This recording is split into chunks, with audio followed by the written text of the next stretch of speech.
El analista político y politólogo Mathieu Lecuan, que ya está con nosotros vía telemática. ¿Cómo le va, Mathieu? Buenos días, bienvenido. Le saludamos. Alexis Moncayo, quien le habla, Licenia Espinel. ¿Qué futuro le ve a usted a esta relación entre el Ejecutivo y el Legislativo? El presidente que dice que va a utilizar una batalla o que va a emprender una batalla democrática para imponer su proyecto de ley de creación de oportunidades, y la Asamblea que le dice: no señor, nosotros no le hemos negado, le hemos devuelto esto para que usted rectifique lo que es inconstitucional y vuelva a presentar su propuesta de ley para poder revisarla, calificarla y debatirla de ser el caso. Hay un evidente enfrentamiento allí. ¿Usted qué futuro le ve a esta relación ejecutivo-legislativo? Buenos días, bienvenido. Buenos días, Alexis, Licenia y a todas las personas que nos escuchan. Bueno, no sé qué futuro va a haber. Lo que sí existe es una real pugna política, y finalmente el responsable mismo de esta pugna política entre gobierno y Asamblea Nacional es el gobierno mismo, ¿no? Que se metió finalmente en unos problemas desde el día 1, cancelando su alianza electoral con el Partido Social Cristiano, y después, pasando las semanas, digamos, vimos que está haciendo intervenir unos operadores políticos que están tanto dentro del gobierno como dentro de la Asamblea Nacional mismo, para dinamitar la Asamblea, y sobre todo finalmente es como una correlación de fuerza que está perdiendo ahorita el gobierno. Yo creo que no está midiendo bien, incluso creo que no se ha analizado, perdón, volver quizás más atrás, pero creo que no se ha analizado bien los resultados electorales de las elecciones de 2021, ¿no?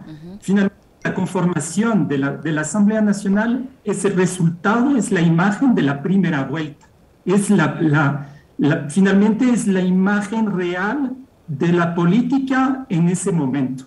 La segunda vuelta fue completamente otro tipo de campaña, otro reajuste, digamos, de fuerzas políticas, y se trasladó de nuevo a una frontera correísmo-anticorreísmo, que el anticorreísmo finalmente se aglutinó alrededor de Lasso, pero no hay que olvidar que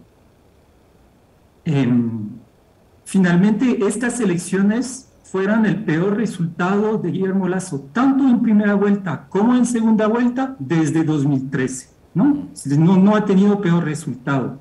Finalmente, estas elecciones, sobre todo la segunda vuelta, es más el resultado de la pérdida de la Revolución Ciudadana que de la ganancia de Guillermo Lasso. Eso no le quita la legitimidad de la elección, ¿no? Fue electo democráticamente y además con un margen amplio, pero lo que quiero decir es que si se analiza bien estas elecciones, no es que se ha votado, digamos, en mayor parte a favor de un proyecto de gobierno neoliberal, vamos a decir. Y eso se ve reflejado en la conformación de la Asamblea Nacional. Entonces, esta pugna finalmente es el resultado de estas elecciones, pero también del análisis de estas elecciones, que creo que eso no se ve bien. No es porque ganas las elecciones que ahora tienes las manos libres para hacer lo que te da la gana.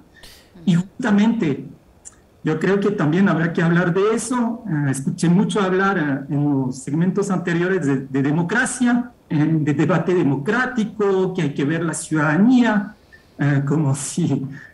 A mí me encanta porque cada actor político conoce la ciudadanía, sabe lo que quiere la sociedad, a tal punto que dicen todo lo contrario. Bueno, y que hacen todo lo contrario de lo que dicen. Pero lo que quiero decir con eso es que finalmente la democracia empieza con respetar, digamos, la división de los poderes, ¿no? Cuando yo veo un presidente que va a la Asamblea Nacional, ¿no? El primer poder del Estado, porque es donde justamente hay una democracia deliberativa, normalmente donde debería haber un debate democrático. Va y entrega un documento de más de 200 páginas que reforman no sé cuántas leyes. 30 leyes, ¿no?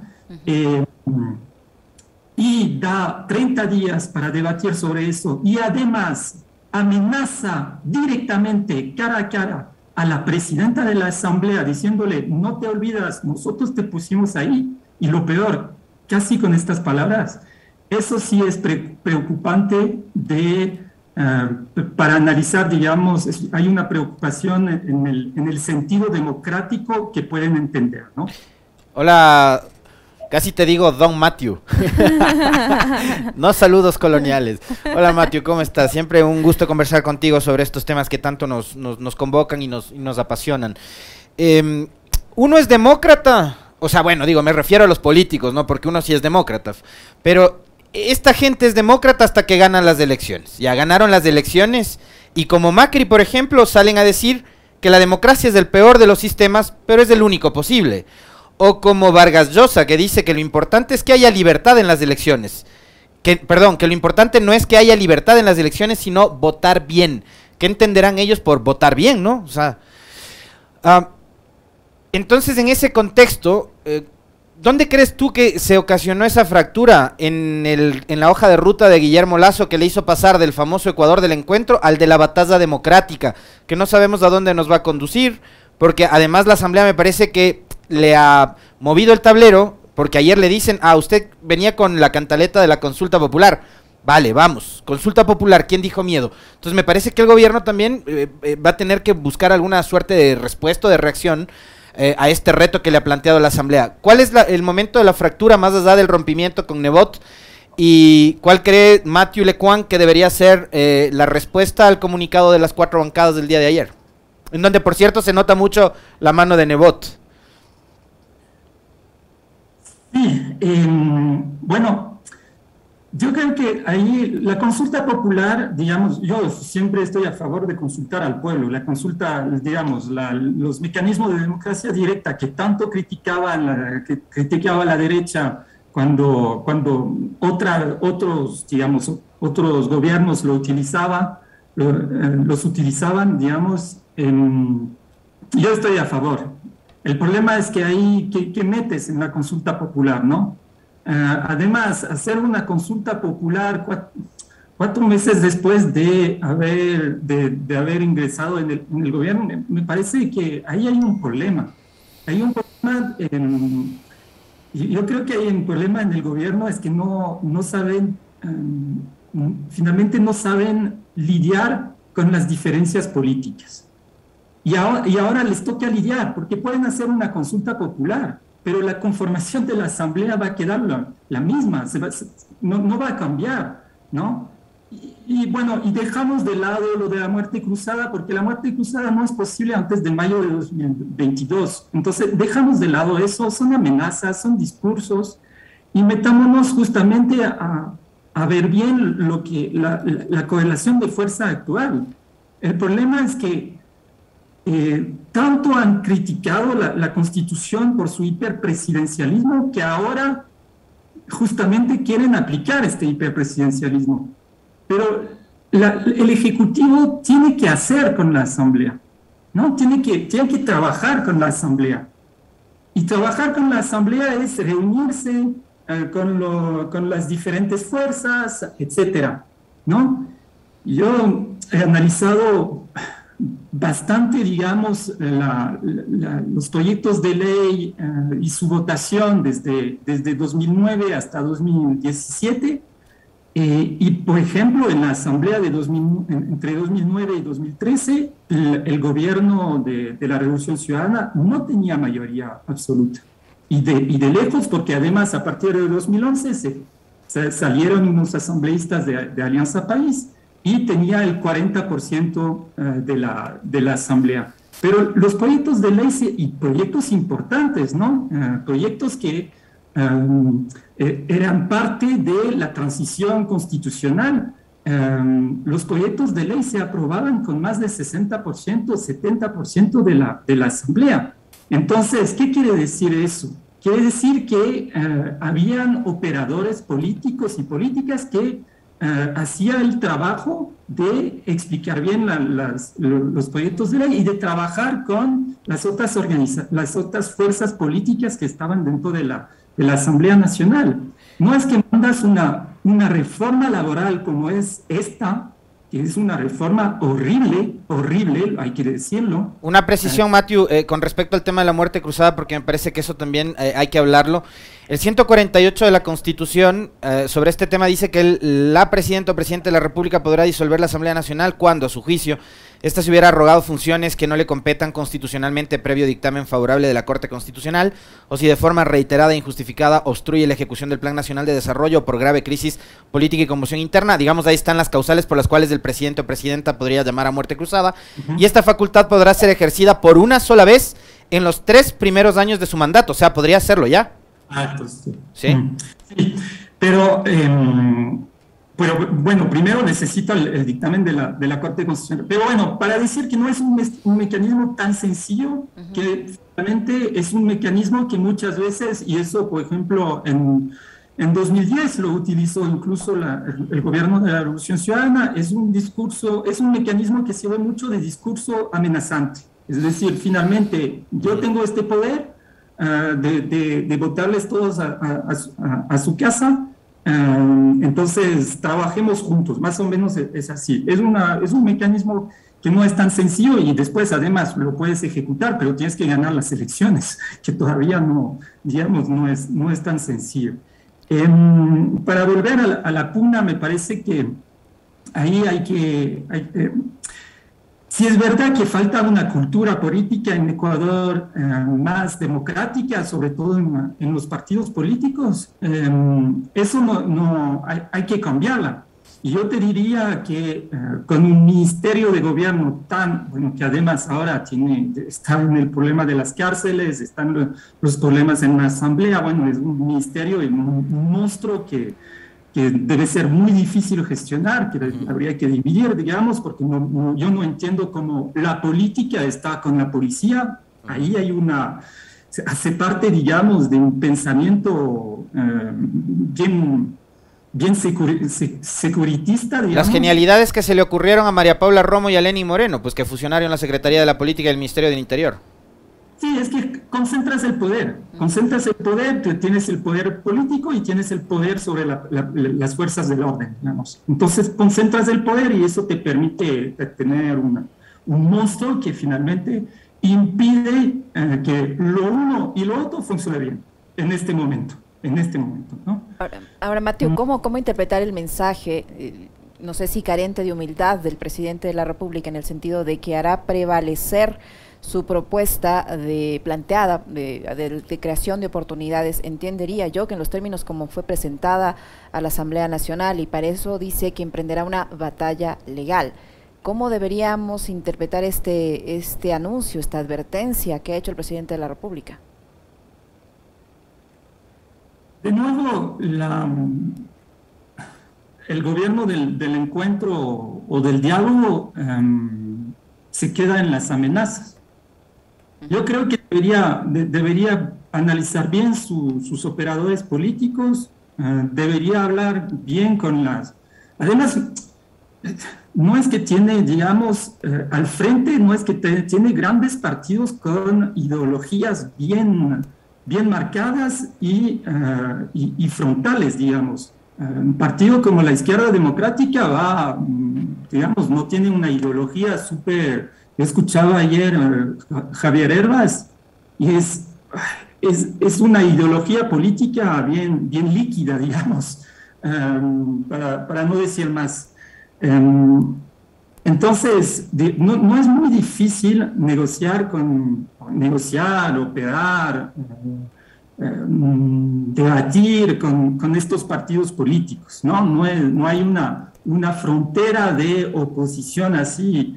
Pero claro, si tú les amenazas, si tú finalmente les sacas un montón de cosas, si tú les deslegitimas, a un momento te pones frente a una pared, y eso es normal, es humano, ¿no? Pero yo creo que hay que volver también, finalmente, ahí hay dos cosas. Hay una primera cosa, es que los gobiernos neoliberales siempre ponen por delante lo técnico frente a lo político, ¿no?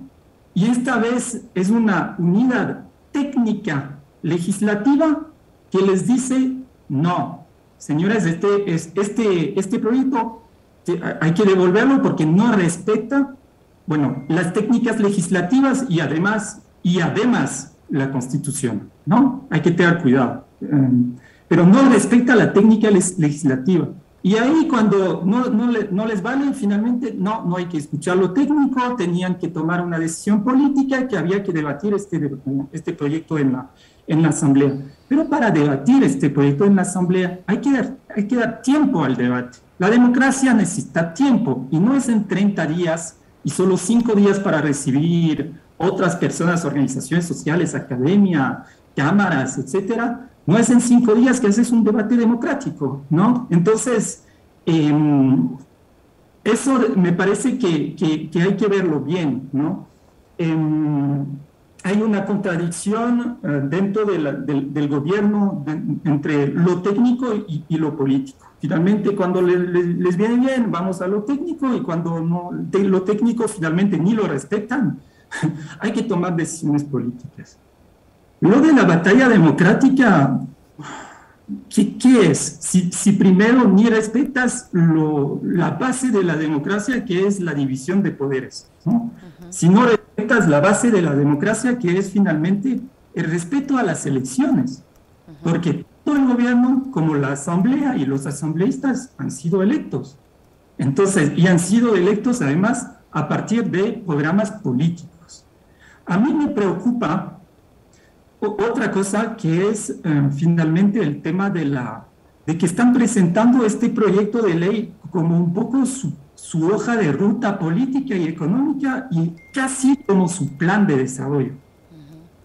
Uh-huh. Ahí también hay una contradicción, porque si este proyecto de ley es casi un plan de desarrollo, es decir, no hay una materia en un plan de desarrollo. En un plan de desarrollo no es solo lo económico, ¿no? No es solo lo laboral, no es solo... Hay un montón de temas en un plan de desarrollo. Entonces, de nuevo hay una contradicción ahí. Y si ese es su plan de desarrollo, a mí me da miedo un poco para el resto de los 4 años, porque finalmente no es con un proyecto de ley que vas a crear empleos, ¿no? Puede participar en la generación, pero no es con eso que vas a crear 2 millones de empleos. No es con la flexibilización laboral que vas a crear empleos dignos, ¿no? No es con la flexibilización laboral que vas a luchar contra la informalidad. No es con la flexibilización laboral que vas a luchar contra el subempleo. Todo lo contrario, la flexibilización laboral genera subempleo. Entonces, lo que quiero decir es que si quieren realmente un debate, que escuchan las diferentes voces. Cuando solo tu partido y el resto de los apoya a tu proyecto y el resto de los partidos están en contra, escucha. Yo creo que ahí hay tienen que hacer un buen análisis dentro del gobierno de finalmente quién está a la cabeza del Ministerio de Gobierno, que me parece que no sabe escuchar, se quedó en los 90 y no es una casualidad que volvemos a lo mismo de los 90, a estas pugnas de poderes entre legislativo y ejecutivo, ¿no? Uh-huh. Muchísimas gracias, Matthew, por su tiempo, por siempre este diálogo tan fructífero que nos permite mantener. El politólogo Matthew Lecuan, que ha estado con nosotros. Gracias, Matthew. Gracias, Matthew. Gracias a ustedes. Un buen día, muy amable. 8:49 minutos, una pausa, enseguida regresamos.